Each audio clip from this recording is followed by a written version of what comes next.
Whether you've played through the games in chronological order or in release order, or if you've only ever played like 2 of them, you've probably noticed some specific differences here and there in the Yakuza series. I mean, it's completely fair. If you were to imagine that the games are a person with lots of coins in their pockets walking from one clock to another, then you're bound to have some change from time to time. A lot of these will be pretty unimportant, which is similar to 2 other videos I've done in the past if you'd like to watch them later. Well, I will say that I didn't talk in them like I do here because that was before I figured out how to do this accent of mine. But anyway, with someone such as myself who has to constantly launch the games to do something for 3 minutes just to record one thing, then close it and launch another one to do the same thing, and constantly go back and forth between all of the games, there are many inconsistencies between the games that I've noticed that I thought would be interesting to share. So here are some weird Yakuza inconsistencies that do matter, if you're someone like me who is constantly swapping between the games for whatever reason. So to start, I'll mention one that always trips me up in every game, every time I play any of them, which relates to sprinting. So all of the games released before the original version of Ishin wouldn't let you freely sprint outside of combat by pressing and holding a button. Thankfully, if I play 3, for example, I am able to remind myself that it doesn't have sprinting. However, it's all of the games introduced after sprinting that actually get me. In 0 and Kiwami 1, you can sprint forever as long as you've got the upgrades, but you can't sprint indoors. Then Ishin's the opposite, because you can sprint indoors, but you can't sprint forever. Then after Kiwami 1 was all of the Dragon Engine games, plus the Unreal Engine remake of Ishin. In Judgment, Yakuza Like a Dragon, and Lost Judgment, those games don't force you to hold down the sprint button, as it's just a toggle. On top of this, the R2 or RT button is a secondary button for sprinting outside of combat, and you can also sprint forever without any upgrades. So you can just press A, X, R2, RT, or whatever keyboard buttons once, and then just lean back with no worries about your stamina or the strength of your thumb. The Ishin remake has the same toggle sprint button, however it's only the X or A button, and like the original, it isn't infinite. However, where the true crime lies is in Yakuza 6 and Kiwami 2. Back in both Ishin's 0 and Kiwami 1, when you aren't sprinting, you do at least run, unless you're holding down the walk button. In other words, if you do run out of stamina, you at least don't move incredibly slow. But then in 6 and Kiwami 2, when you aren't sprinting, you're walking, and I don't know if anyone's noticed, but apparently Curie has literally nowhere to be with how goddamn slow this man walks. Whenever I'd revisit the original Ishin, I'd always just forget it's not like 0 and Kiwami, so there are times where I sprint for a really long time and go, alright, I can't do that forever, and have to stop. But in bloody 6 in Kiwami 2, when I launch it right after Judgment or something in particular, I do this every single time. God damn it. Now then, if you're thinking to yourself that this is an odd thing to complain about and that there are much bigger problems in the world, guess what? That's the point of the video, you dumb. Up next, we got another little thing that always gets me, and it's to do with the map. These days, the map is just bound to a button on its own, the touchpad, the weird double square thingy on Xbox, or something like Tab or M on a keyboard. But in the games before Ishin, you had to pause first and then hit map. This is something that I always forget, and when I do hit what is supposed to be the map button in the remastered collection in particular, the game's just like, oh, you want to quit, you little bitch? Want to come close the game and go play something else, loser? No, I just wanted to see where I was, please, I'm sorry. Technically, the first game in the series to actually make it so that the map was its own button was Kuroyo on the PSP, and the sequel was the same story, both of which were released before Yakuza 5, so I don't know why I didn't do it, but thankfully afterwards they did, because having the map be its own button is a lot more convenient. And you know what? While we're on the topic of buttons, let's talk about keyboard and mouse. Now obviously people like to joke a lot, myself included, about using a keyboard and mouse for these games, but in all honesty I use it quite a lot. Mostly for when I can't be bothered plugging in my controller or when it's being annoying and not working properly or something, so I just resort to the 2 things that I always have plugged into my computer. The camera often snaps around a bit weirdly when you use a mouse, but in the remastered collection, for example, when you use a mouse, the camera won't reset automatically for some reason, meaning that sometimes I can actually get good shots for recording a bit easier. It's also a pretty good control scheme for Yakuza Like a Dragon given its turn-based nature, and it certainly beats using a Microsoft Flight Stick. What? Here's a small little thing that's a bit annoying realistically for only a couple of minutes, which is that the default key bindings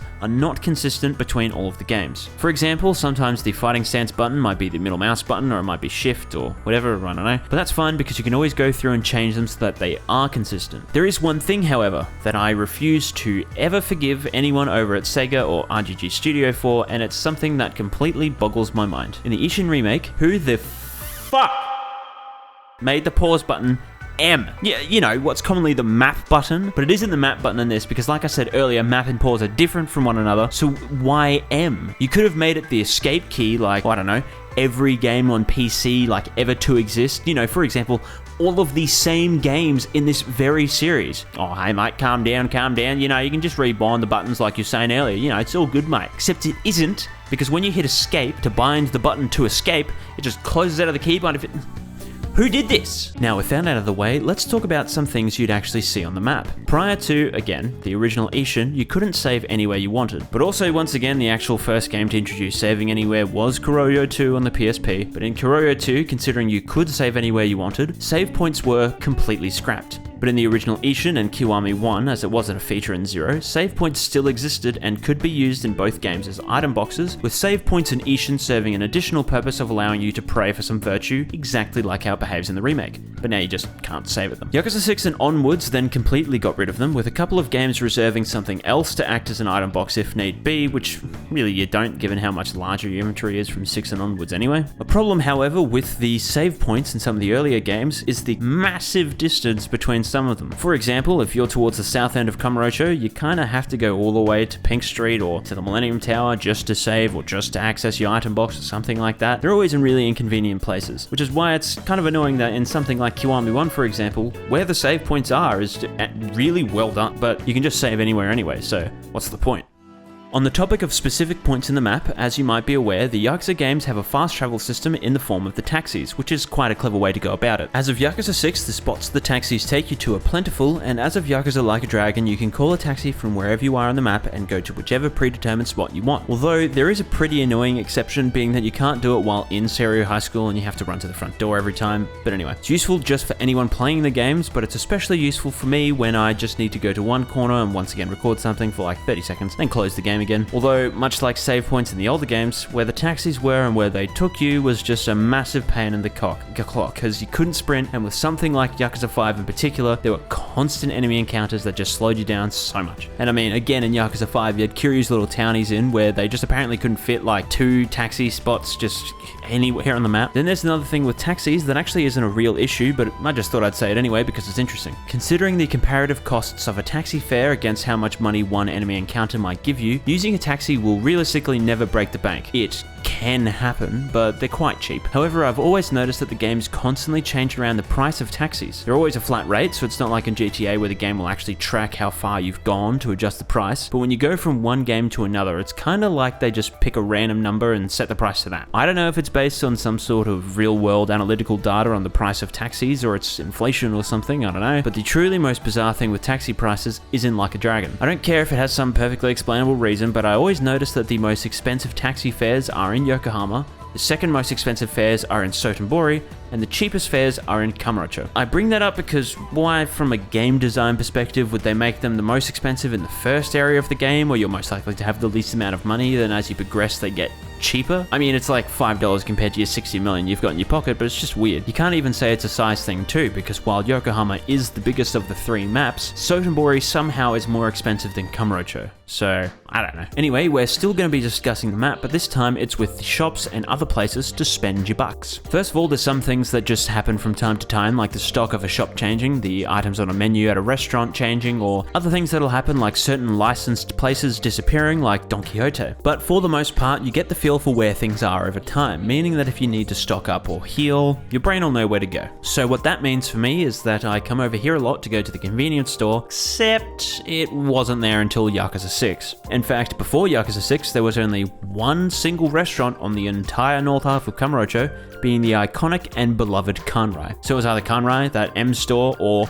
nothing. Speaking of Kanrai, here's another fun fact. Did you know that in 2019, Kanrai was actually one of the world's highest rated restaurants across several review platforms? There's also small things like how, oh, by the way, I made that Kanrai bit up. There's small things like how the Gindaku, or however you say it, tavern, ended up getting moved like 5 meters across the road for a reason of some sort. But these days, up in the north section of Kamurocho, there's the Ikinari steak that's normally there, the Smile Burger that's near Theatre Square, and even all the way up north, they've got one of the beef bowl places. There's also the location of certain minigames that might move around, with a recent one being that VR Dice in Judgment is here in Kamurocho, but then in Lost Judgment, it was moved over to Yokohama. Although, that one's quite a substantial move, so it rings around in my memory more, but Hey, karaoke places, can you stay still, please? Throughout the years, it's been in the bottom right, sorta in the middle, and now it's taken real estate in one spot probably for quite a while because that's actually where it is in real life. Fun fact, right here on this little corner. Another location-based thing is that where you have to go to change the time of day isn't always the same place. More often than not, it'll be in Serena, but sometimes it's in a bit of an annoying spot. In Zero, for example, you have to go to whichever character's respective business and change the time there. Or in the two Judgments, it's in Yagumi's office, and Lost Judgment also lets you do it at Yokohama 99. But there are two games that stand out a bit. In Like a Dragon, incredibly annoyingly, there is only one place of the three towns you'll be frequently visiting where you can change the time, being over in Yokohama. Unless I'm missing something, that means that if you're in Kamurocho and want it to be nighttime, you have to go all the way back to Survive Bar, change the time there,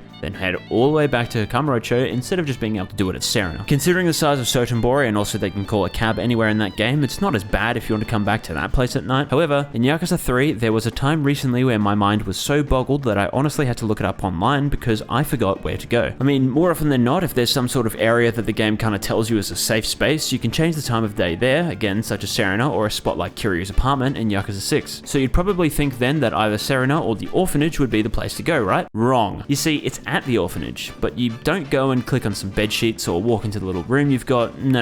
Instead, what you have to do is talk to Saki here, who has no icon above her head or anything like that, and she'll be all, damn bitch, you look tired as hell. And then you can change the time of day. But if you're in morning and you want it to be nighttime, you then have to talk to her again after talking to her first time, and now it's night. So if you're in Kamurocho, you gotta walk across probably the entire map to get to one of the poorly placed cabs, drive apparently across the ocean in your car boat, then whip around to the world famous Okinawa escalator, head to the orphanage, talk to Saki, change the time, talk to Saki again, change the time again, then go all the way back to the famous escalator, then interact with it again to head back to Kamurocho, then bam, you're back where you want to be. So long story short, if you notice that like all of my footage is during the day, or if after one video all of my footage might have been set to night and then I never swapped it back, you'll probably understand why.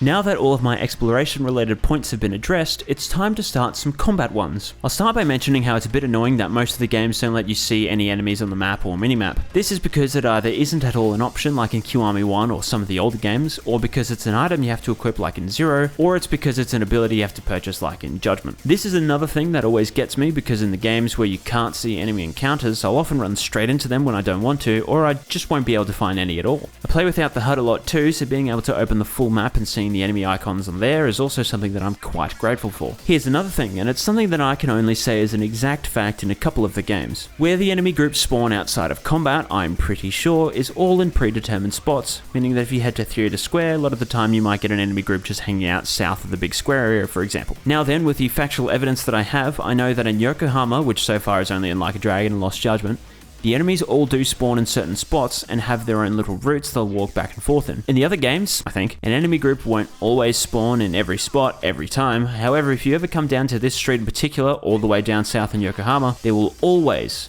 be an enemy encounter just chilling around the corner, waiting to beat you up. I say this spot in particular as well because, like, seriously, I come here all the time, and every single time I come here, there's just a group of bloody bastards who are waiting to cyberbully me. Yakuza 5 as well definitely seems to have certain spots where an enemy bloke will stand, however not every spot will always have an enemy, despite how common enemy encounters actually are in Yakuza 5. Whenever I record something in the premium adventure of Yakuza 5, I always load the one save file I have where Akiyama is just chilling out here in Serena. Normally I'll launch the game, swap to whichever character I want to record something with, and then step outside of Serena. This is the part where you may notice looking through pretty much any of my Yakuza 5 footage that they will always take place in this exact spot right outside of the Poppo store here on Tenkaichi Street. And that is 100% because there's always either these four pricks slav squatting on the ground or some other dickhead standing right here. And you know what, while we're talking about enemy encounters, why don't we talk about something in Yakuza 6 that I always forget about until it quite literally hits me. In Yakuza 6, whenever you run up to a group of enemies and start a fight, what will most... Yeah, that happens. Fights start instantly in 6, and I forget that a lot because they take ages to start in Kiwami 2, so I'm expecting the Kiwami 2 timing, and instead just get king hit without any warning. And you know what else? With the enemy encounters in Judgment, piss off Kim. Right, so yes, the Keihin gang in Judgment are a pain in the ass. The reason why it's a bit of a problem is because in Lost Judgment, the enemy encounters are nowhere near as high and there's nothing to trigger it, but then in Judgment, this happens all the bloody time, and I always forget because I'd launch the game, go to try and record something, and I'm met with 500 battles. Makes enemy encounters way higher, and especially once you get far enough in the story for Koga and his crew to start spawning, sometimes you'll get a group of enemies and BAM! one of them immediately shoots you with a gun. Thankfully in Lost Judgment, guns aren't anywhere near as much of a pain in the ass without the mortal wounds mechanic. Another thing that is different specifically between Judgment and Lost Judgment is something to do with evade strikes. Whenever I record stuff in Judgment, I do tend to just spam flux fissure, so I'll often forget that when you do an evade strike in either style, specifically in Judgment, you have to double tap the button whenever you want to do them, and you have to tap and then hold whenever you want to do a charged evade strike, as opposed to just holding the button like you do in Lost Judgment. Then there's one more combat related thing that affects Yakuza 1 all the way through to Yakuza 4, and that's because they don't have one of the best quality of life combat features that Yakuza 5 introduced, which is that you can hold the camera reset button, so LT, L2, or I think R maybe. Anyway, you can't hold down that button to disable the use of heat in combat. It is extremely useful for when you want to just stomp someone on the ground or something like that and don't want to waste your heat on that enemy, but the older games didn't have that. And it gets me every time when I start holding L2 while playing Yakuza 3 for example, and I accidentally do a heat action and I hang my head in my hands in sadness as I watch Kiryu just stomp a guy who really didn't deserve it. The final thing I'll mention isn't too much of a problem for me specifically, but it is a bit silly. I think in big massive asterisks and disclaimers that you more often than not can't load a save in-game on the console versions of most of the games. Probably. I don't know. Maybe. It's been quite a while since I played the PS4 versions of 3, 4, 5, and 6, but then also, obviously, everything not on PC just isn't on PC. At the very least, I do know for a fact that you can't load a save whenever you want on, at the very least, the PS4 and PS5 versions of Yakuza Like a Dragon. I noticed this when I first saw a live stream of the PS4 version of the game a while back. The load option wasn't there in the menu, and when it was free on PlayStation Plus, I got the PS5 version of it just to double check. Sure enough, it wasn't there either. But it's weird because you can on PC. Now, I don't know what other games have the same problem, but I do know that the original version and the remake of Ishin lets you load anywhere, and then all of the PC ports, besides weirdly the 2 Judgment PC ports, will let you load anywhere too. This doesn't affect me because like I said, I've got them all on my computer, but it is a bit annoying if you messed up in poker or something and wanted to load your save, or maybe you accidentally loaded the wrong save and you instead had to resort to returning to the title screen, going through all the standard nonsense, and then loading it from there. And that's all I can really think of. Hopefully you thought that what I brought up was interesting, and I mean, you're here at this point in the video, so I assume you did. Or you watched to the end to make sure that your shit talk was as accurate as possible. You know, either or. I do stuff like this a lot and have made other similar videos, so you can subscribe or watch more videos or whatever the bloody hell you want to do. Now then, once again, if you think these are such minor little things that are irrelevant and that there are much more important things to be complaining about, then I'm gonna bash your